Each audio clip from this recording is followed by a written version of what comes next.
অপু বিশ্বাস, বুবলি, মানে একটা একঘেয়েমি ভাব চলে আসছে। তো তারপর হচ্ছে এখন যেরকম ইথিকা পাল, তারপর হচ্ছে সাবিলা নূর, মানে এই জিনিসটা খুব ভালো লাগতেছে। নতুন নতুন নায়িকার সাথে নতুন নতুন একটা এক্সপিরিয়েন্স, নতুন নতুন স্টোরি, এগুলো ভালো লাগতেছে বেশ।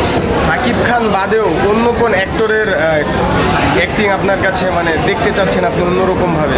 এখন বাংলাদেশে বলতে গেলে অনেকটা হচ্ছে সবাই এখন একটু ভালো একটা কিছু ট্রাই করতেছে। সব মুভিগুলোতে দেখা যাচ্ছে কি একটা রিয়েল লাইফের একটা দিতেছে, এক্সপিরিয়েন্স শেয়ার করতেছে, একটা নতুন শিক্ষা পাওয়া যেতেছে। তো সেই ক্ষেত্রে বলবো যে মোটামুটি সবাই ভালো করতেছে। তারপর তো আমার ভালো লাগছে বেসিক্যালি, মানে প্রিয়তমার পর সুড়ঙ্গ মুভিটা বেশ ভালো লাগছে।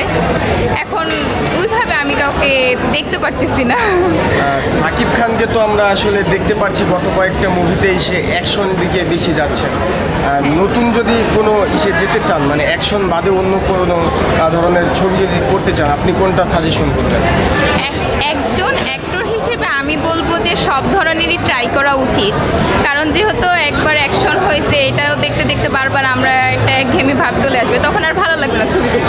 তো এখন অ্যাকশনের পরে একটু রোমান্টিক কিছু করা উচিত, তারপর একটু রিয়েল লাইফ নিয়ে একটু করা দরকার। এখন দেখা যায় অ্যাকশনটা চলতেছে, বরবাদ চললো, তুফান চললো, এখন আবার তাণ্ডব ট্রেলার দেখলাম যে অ্যাকশনটাই বেশি।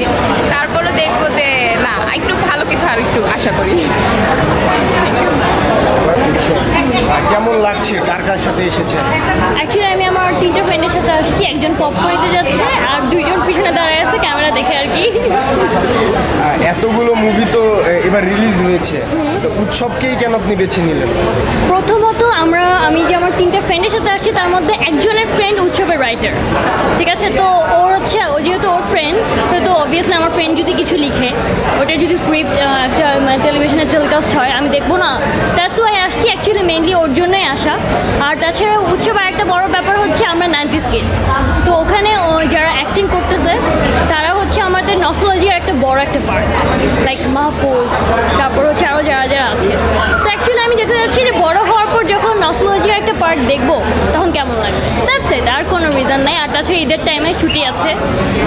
উৎসবের গল্পের মধ্যে আপনি কি কোনো নতুনত্ব খুঁজতেছে, মানে খুঁজতে এসেছেন? উৎসবের গল্প তো এখনো জানি না ভাইয়া, মানে যখন দেখবেন মানে নতুন উৎসব কিছু আমি আগে চাচ্ছেন কিনা? দেখি। হ্যাঁ, নতুন কিছু না, আমি জাস্ট চাচ্ছি যে নস্টালজিয়ার একটা পার্ট যেহেতু আমার ভিতরে আছে, আগেকার যেসব নাটক দেখে আমি বড় হয়েছি, তো ওইগুলোর যদি কিছু থাকে তো ওইটা আর কি একটা মানে রিভাইভ করার ট্রাই করতেছি। দ্যাটস ইট, আর কিছু না। উৎসবের স্টোরি এখনো জানি না, আমার ফ্রেন্ড জানে যদিও, বাট আমাকে এটা বলে নাই। তো দেখি কেমন লাগে, জাস্ট আসছি আর কি।